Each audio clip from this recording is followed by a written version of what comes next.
누가복음 24장 13절에서 35절까지를 범위로 영적 무지를 벗자 하는 말씀을 드리려고 합니다. 하나님께서는 교훈을 하시거나 아니면 어떤 사건을 통해서 우리를 가르치시고 훈련하시는데, 오늘은 공교롭게도 오전 오후 설교가 같은 주제예요. 왜냐하면 반응을 보신다. 하나님은 우리의 반응을 보시는데, 우리 얘기는 거기서 끝나지 않고 한 걸음 더 나가서 하나님이 우리의 반응을 보게 하세요. 그러면서 뭘 깨닫게 하시냐면은 자기를 부인해라, 깨닫게 하세요. 당분간 자기 부인에 대한 얘기는 계속 반복돼서 나올 예정입니다.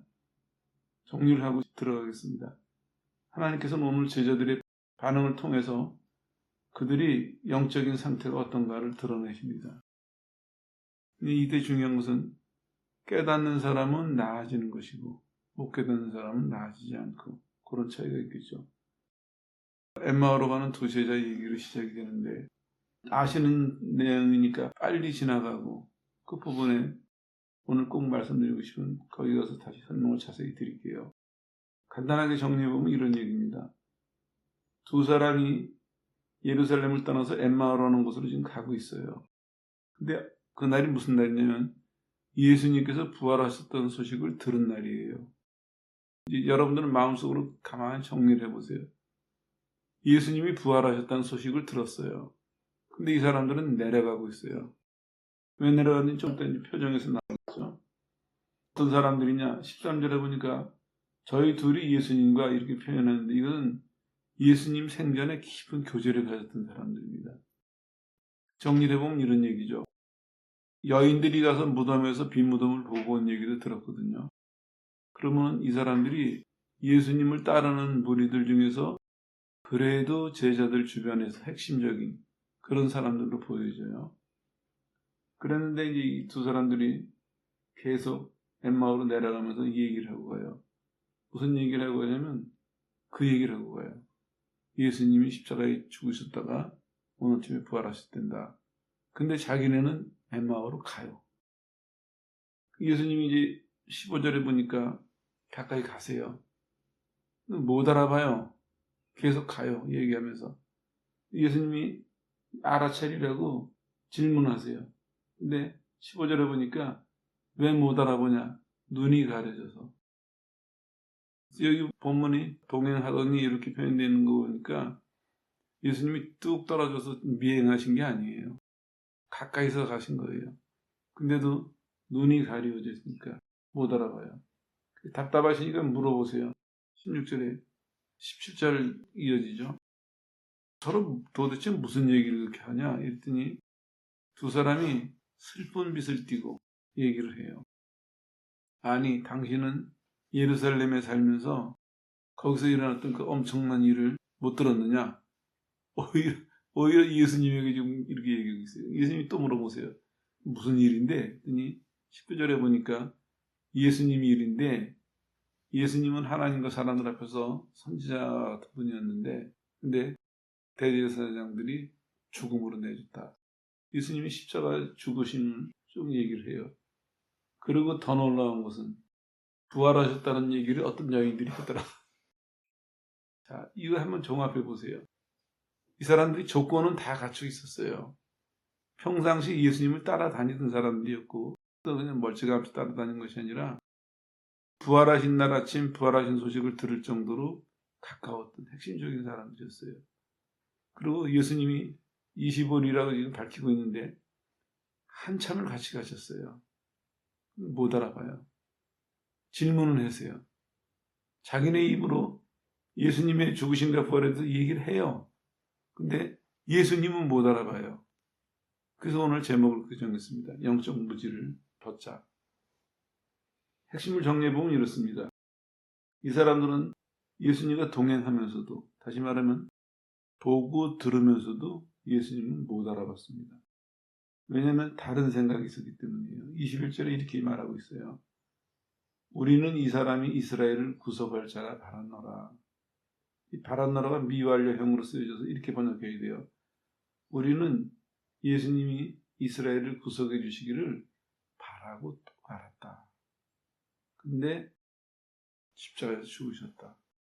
그래서 우리는 포기가 됐고 부활하셨다는 소식은 들었으면서도 근심스러운 마음으로, 근심스러운 태도로 지금 예루살렘을 떠나고 있다. 이런 얘기가 되는 것이죠. 참 놀라워요. 맨 끝에 빼고 그 앞에까지만 얘기하면은 제자들 중에서도 아주 예수님에게 가까운 제자들로 영적으로 밝은 사람으로 이해될 수도 있어요. 같이 다녔을 거거든요. 많은 걸 보고 들었을 거예요.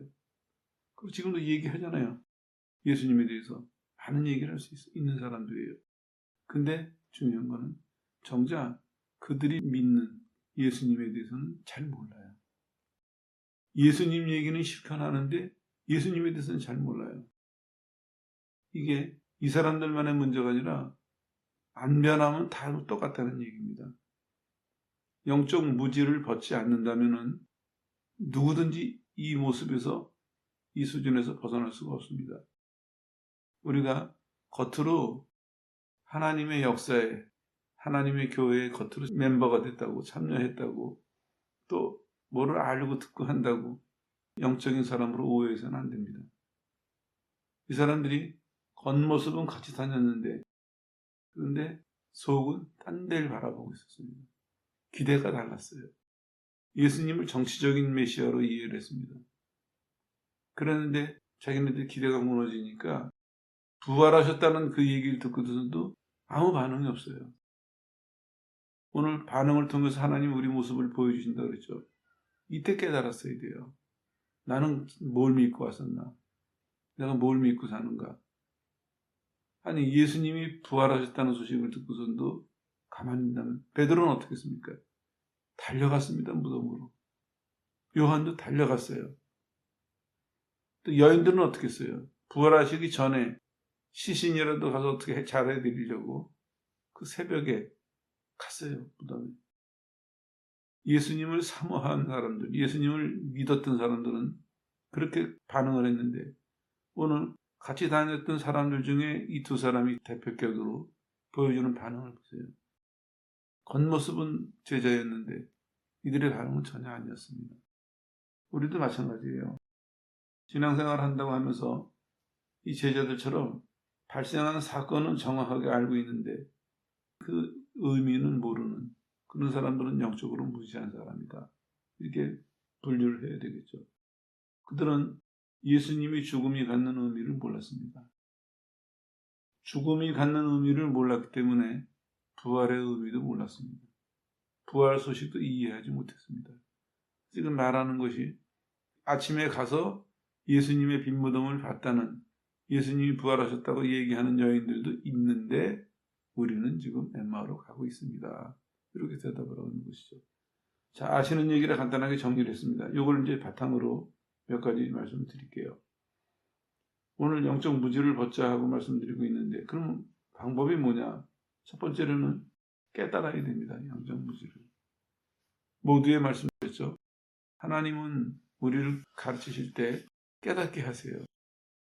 근데 이때 우리가 잘 기억해야 될 것이 뭐냐면은 우리는 신앙생활하면서 자꾸 학교에서 공부 배우듯이 생각을 해요.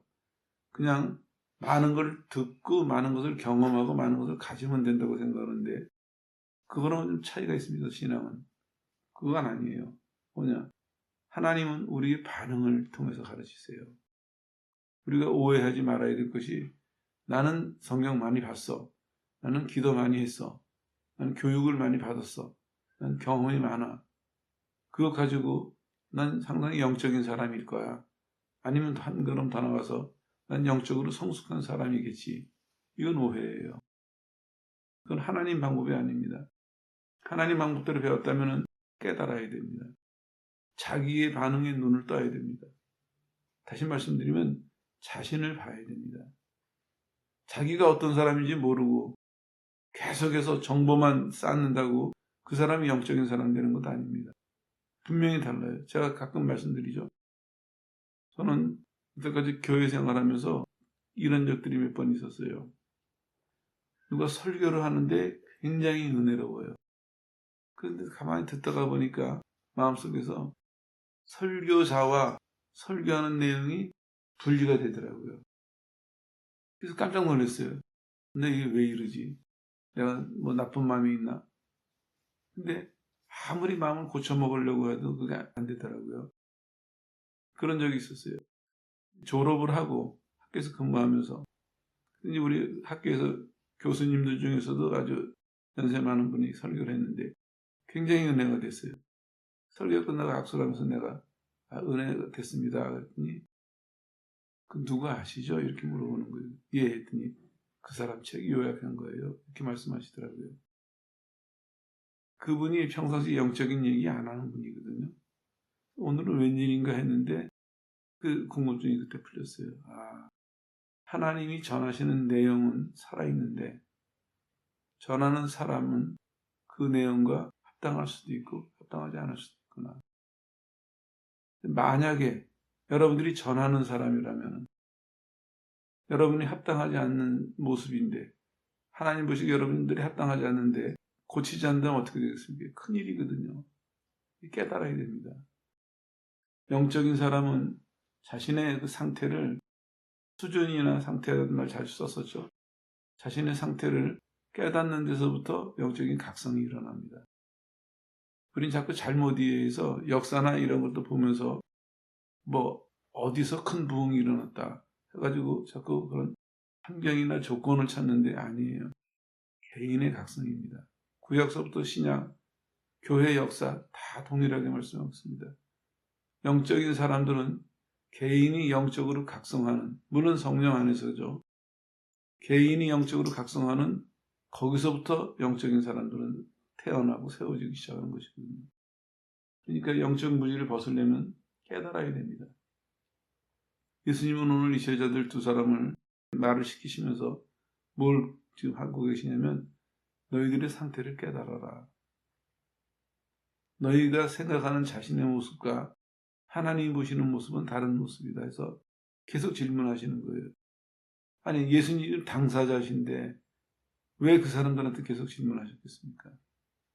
이건 의도가 있는 거거든요. 간단해요. 이 질문을 통해서 너희 깨달으라는 것입니다. 너희. 근데도 제자들은 계속 얘기는 하는데 답은 제대로 말해요. 근데 자기의 영적인 상태를 못 보는 거예요.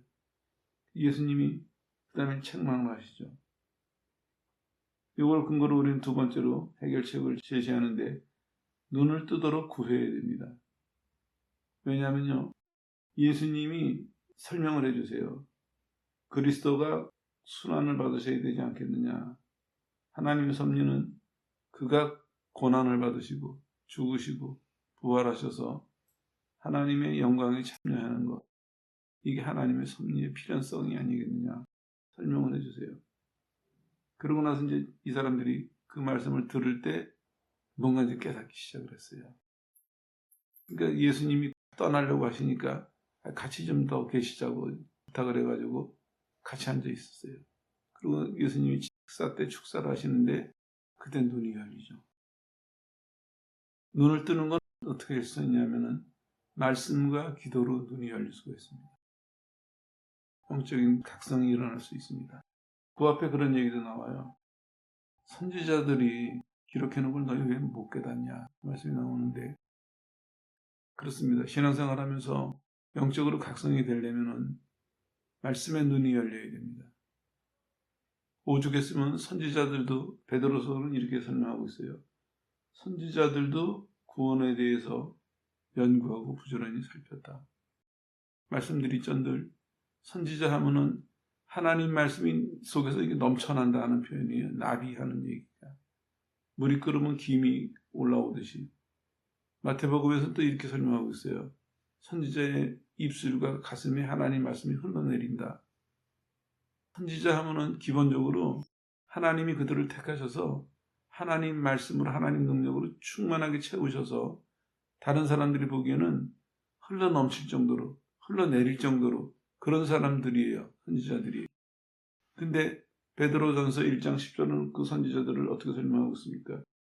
그런 선지자들임에도 불구하고 예수님이 고난받으시고 죽으시고 부활하실 것에 대해서 부지런히 연구하고 살폈다고 얘기하고 있습니다. 하나님이 그들의 입에 말씀을 직접 넣어주셔서 개인은 물론이고 이스라엘의 운명, 더 나아가서는 그 시대의 많은 영혼들의 운명까지도 예언하는 그런 선지자들인데, 다시 말하면 성령의 은사와 능력이 넘치는 사람들임에도 불구하고 하나님 말씀을 진지하게 부지런히 연구하고 살폈다. 이런 표현이에요. 우리도 마찬가지입니다. 내가 구원받았다고 그거 가지고 안심해가지고는 영적으로 각성할 수가 없습니다. 또 내가 성경 조금 안다고, 내가 경험이 조금 있다고 그거 가지고 영적인 사람이라고 자부해서는 안 됩니다. 참 안타까운 게 사람들은 이제 겨우 눈 뜨고 그러고는 다 된 사람처럼 생각을 해요. 그리고 다 된 사람처럼 살아가요. 그 결과는 뭐겠습니까? 더 이상의 성장과 발전은 없습니다. 학생으로 표현한다면 학교에 입학을 해요. 졸업은 못해요. 왜냐? 졸업할 만큼 못 갖추거든요. 만약에 그 사람들이 학교에 입학해서 전문적인 지식과 훈련을 받은 다음에 졸업을 해서 각 분야에 나가서 전문적인 봉사를 한다면 본인에게도 이웃에게도 훨씬 도움이 될 거예요. 교인들도 마찬가지입니다. 하나님이 은혜로 구원하시고 성령으로 인도하시는데 거기까지예요. 거기서 영적 무지를 벗어나지 못하니까 본인은 영적인 사람이라고 생각하는데 영적인 그 갇혀가지고, 영적인데 이제 하나님의 은혜는 이제 눈을 뜬 것이지 영적인 사람은 아니거든요. 근데도 참 사람들 말 표현하는 거 보면 참 겁나요. 뭐냐? 영적인 거인이다. 영적인 어떤, 그거는 영적인 세계 모르는 사람입니다. 하나님 앞에 서본 사람들은 그런 소리 못해요. 아니, 하나님 앞에 서본 사람이 어디서 감히 자신에게 영적인 거인이다, 영적인 무슨 뭐다, 그런 말을 쓸 수 있겠어요? 그거는 다 멀찌감치서 구경했거나 멀찌감치서 소문 들어본 사람들이 괜히 나가지고 마음속에서 헛바람이 들어가지고 허세를 부리는 것이지 그렇지 않습니다. 우리를 지으신 하나님 앞에 쓴다는 얘기는요, 하나님 앞에 서는 순간 그분이 어떤 분이신지, 내가 어떤 사람인지, 그게 말할 필요 없이 그게 그대로 다 드러나거든요. 그 앞에 굴복해 본 사람, 그 앞에 무릎 꿇어 본 사람은 자신에 대해서 그렇게 표현할 수는 없는 것이죠. 넘어가겠습니다.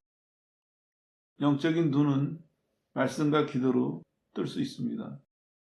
그래서 여기서도 보니까 예수님께서도 제자들에게 성경을 쭉 가르치세요. 그리고 기도를 하세요.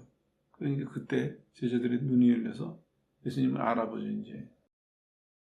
세 번째로는 해결책으로서 마음의 감동을 구해야 됩니다.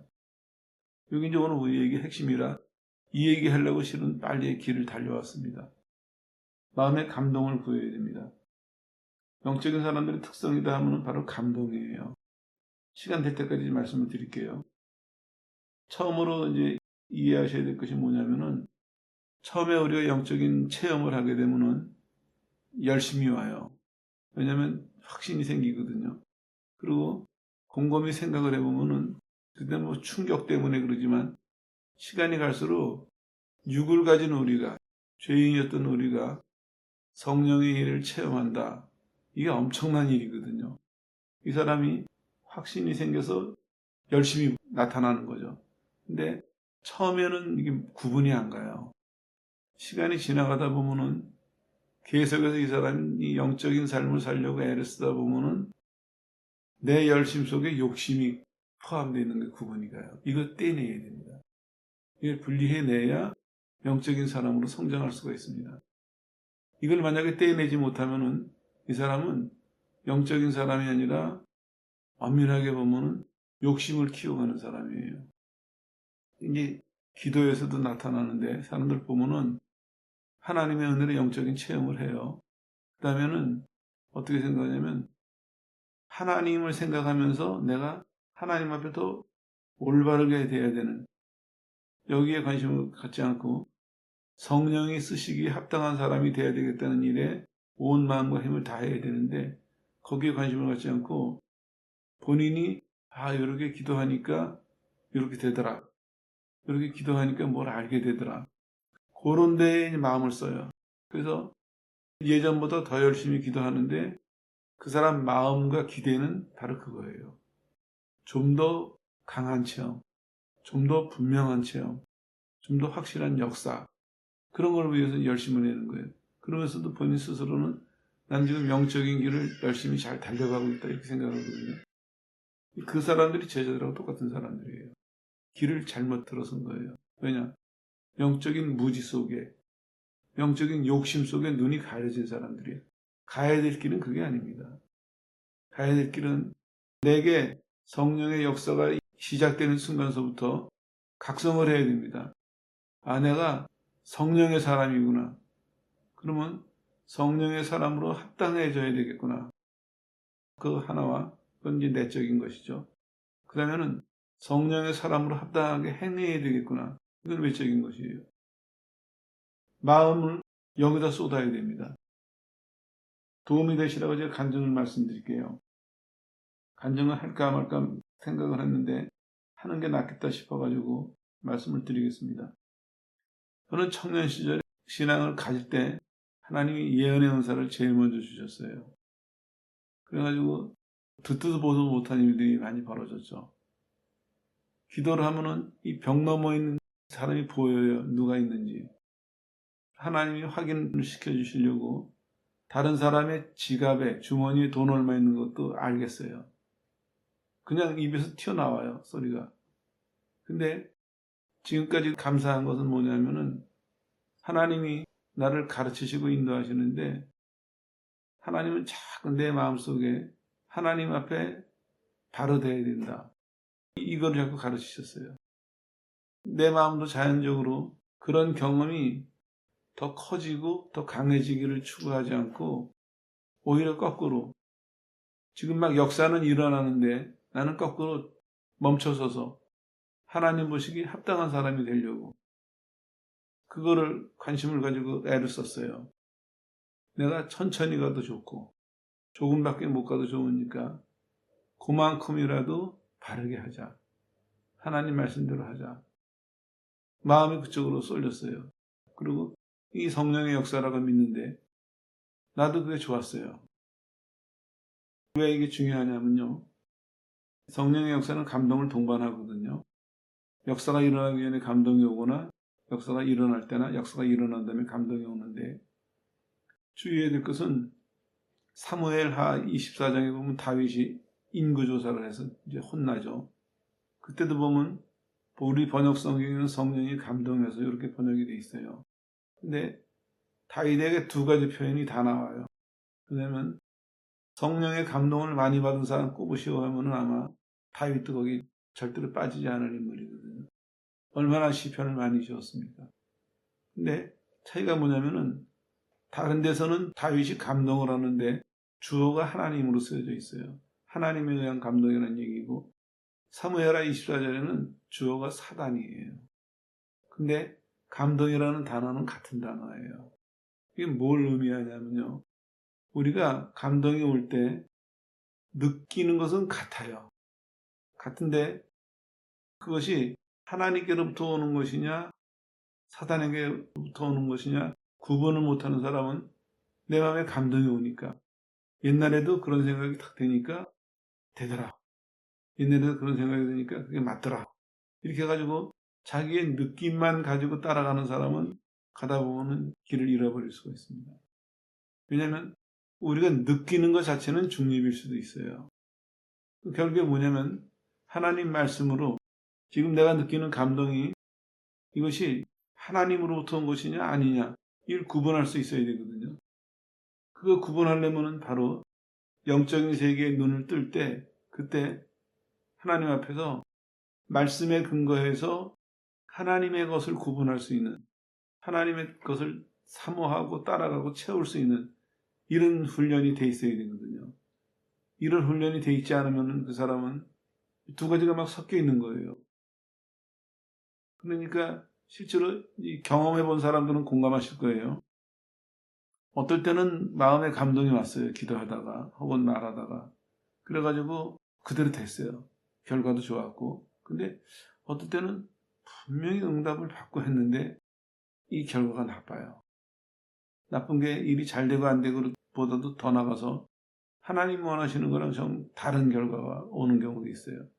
그때 당황하지 마시고 그거를 구분하셔야 돼요. 아, 내가 감동을 잘 구분 못하는구나. 나는 무조건 감동이라고 생각하고 그쪽만 열심히 따라왔는데 내가 이 열심 속에서 욕심을 빼내지 않으니까, 내가 체험 속에서 욕심이나 내 생각, 내 기대를 빼내지 않으니까 이게 이제는 문제를 일으키는구나. 이걸 깨닫고 그때라도 그걸 해결해야 됩니다. 왜 이 말씀을 드리냐면요. 사람들 간증하거나 이제 기도하는 데 가서 듣다 보면은 그런 게 섞여 있는 사람들이 많아요. 그리고 그런 게 섞여 있는 사람들이 결국에는 두 가지 열매가 나오는 거예요. 한쪽으로는 하나님이 원하시는 성령에 의한 좋은 열매가 맺혀지고, 한쪽으로는 하나님이 걱정하시는 안 좋은 열매들이 맺혀지고, 그렇게 되는 겁니다. 많은 의문이 풀리실 거예요. 우리 직접 보지는 못하더라도 교계의 소식을 쭉 듣다가 보면은 저 사람은 은혜를 받은 사람 같았는데 아니었나? 이런 경우들을 가끔 봐요. 왜 이런 일이 벌어지냐? 그 사람한테 개인적으로 물어보면 아마 그렇게 대답할 거예요. 난 감동을 따라 했는데. 근데 차이는 그겁니다. 그 사람이 영적 무지를 벗어나지 못했어요. 그러니까 감동만 오면은, 본인 외부에서 뭔가 영향만 오면은 그냥 다 받아들이고 하나님의 뜻이라고 따라가거든요. 그건 아니에요. 그래서 이게 더 거슬러 올라가면은 믿을 때 철저히 회개해야 되는 이유가 거기 있습니다. 믿고 나서도 오직 하나님만을 향해서 한 마음을 가지고 가야 되는 이유가 거기에 있습니다.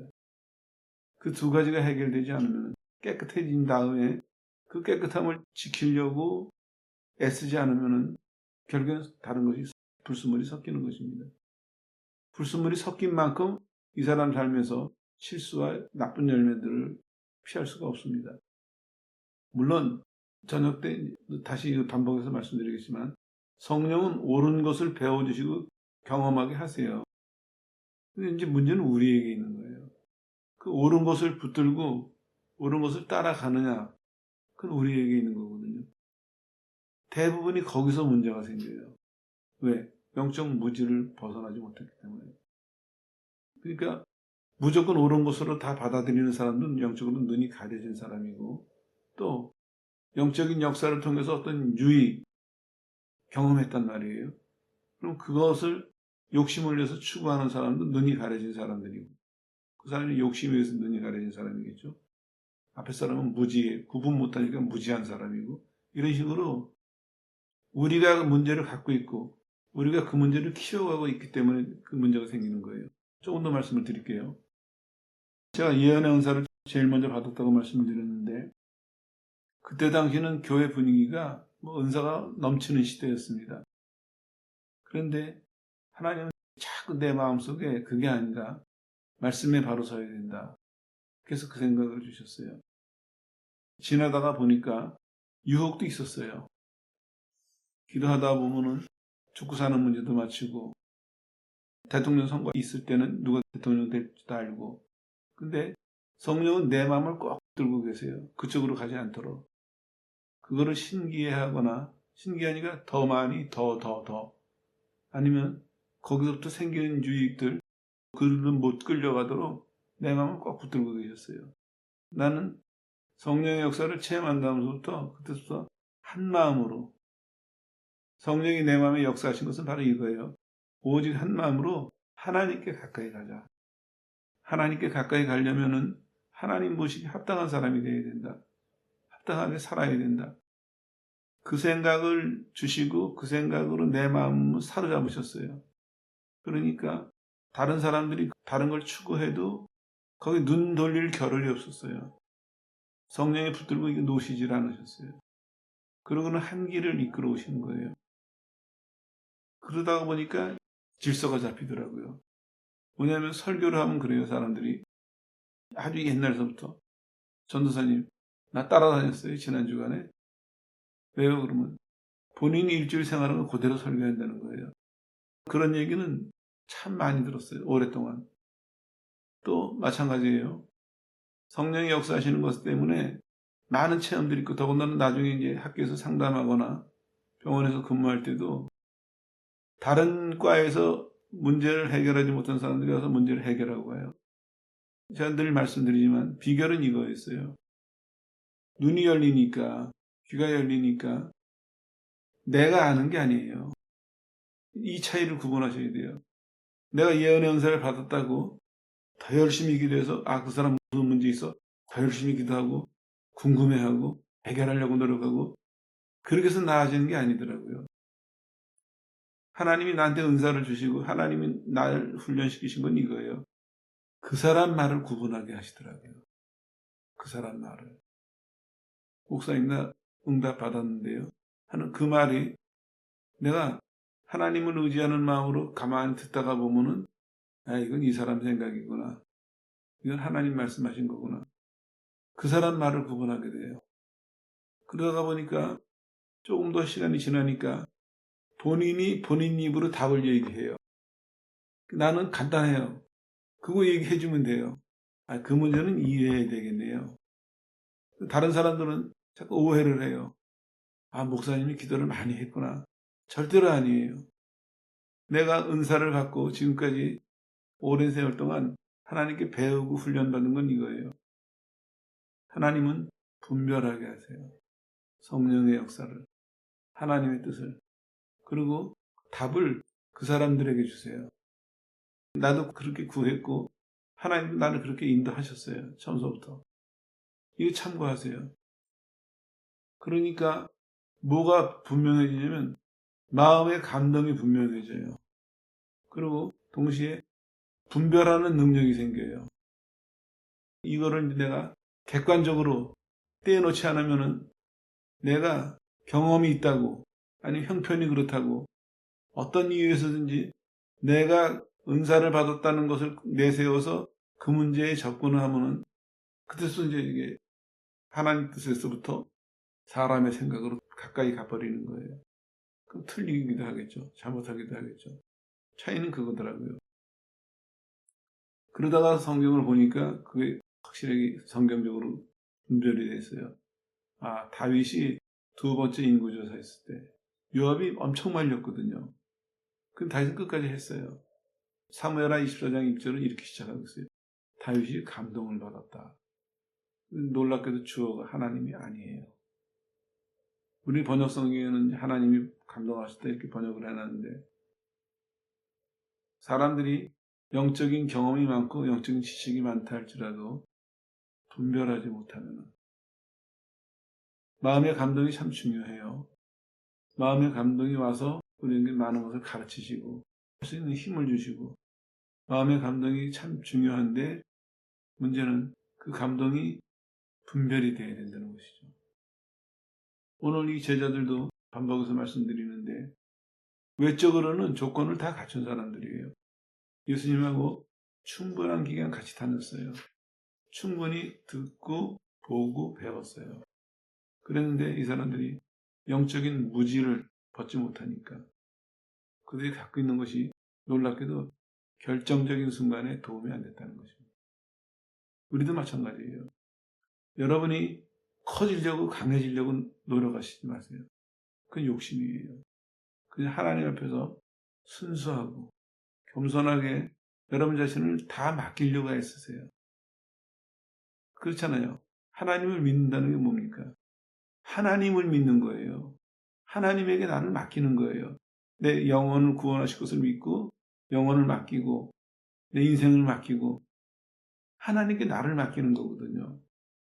그럼 거기에 힘을 써야죠. 근데 사람들은 영적인 세계에 대해서 지식이 생기고 경험이 생기니까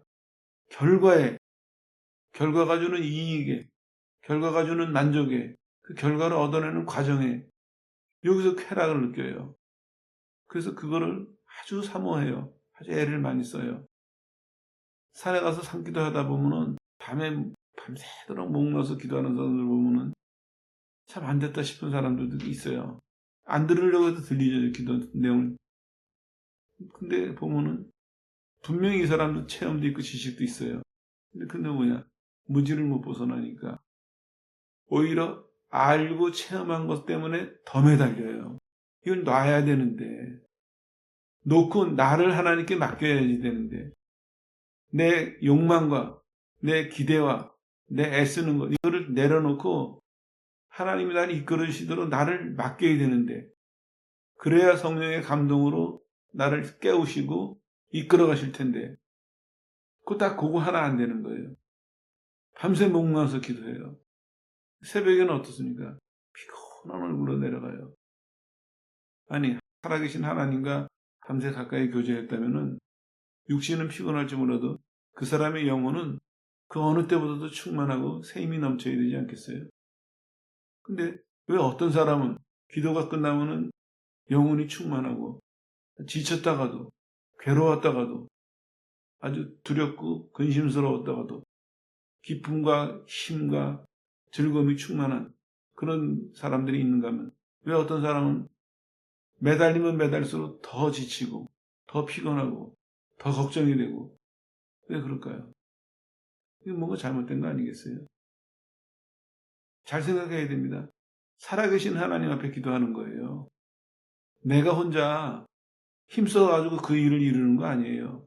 살아계신 하나님 앞에 그런 일을 계기로 나를 더 맡기고 그 문제도 맡기고 그리고 하나님께서 주시는 길을 따라가고 그 안에서 기쁨과 즐거움을 찾고 이게 신앙생활이거든요. 이게 영적인 생활이거든요. 그 과정에서 성령은 감동으로 우리를 끊임없이 깨우치시고 이끌어 가신다고요. 이 복된 은혜를, 이 복된 은사를 우리가 무지함 하나로 인해서 이걸 다 차단해버리고 차단해서 그치지 않고 오히려 하나님이 이 복된 감동을 소유하기보다는 다른 욕심을 우리가 생각하는 인간적인 열심을 붙들고 평생을 힘 낭비하고 시간 낭비하고 결과는 없고 이런 상황을 본다면은 여러분 같으면 가만히 있으시겠어요? 말 안 할 수가 없어요. 가끔 그런 생각이 들어요. 하나님이 선지자들에게 이렇게 답답한 마음을 주셔가지고 그 사람들이 나가서 외쳤나 보다 하는 이해가 될 때가 있어요. 오늘 주제가 바로 딱 그겁니다. 성령의 역사에 대해서 사람들이 어느 정도의 지식도 있어요. 어느 정도의 경험도 있어요.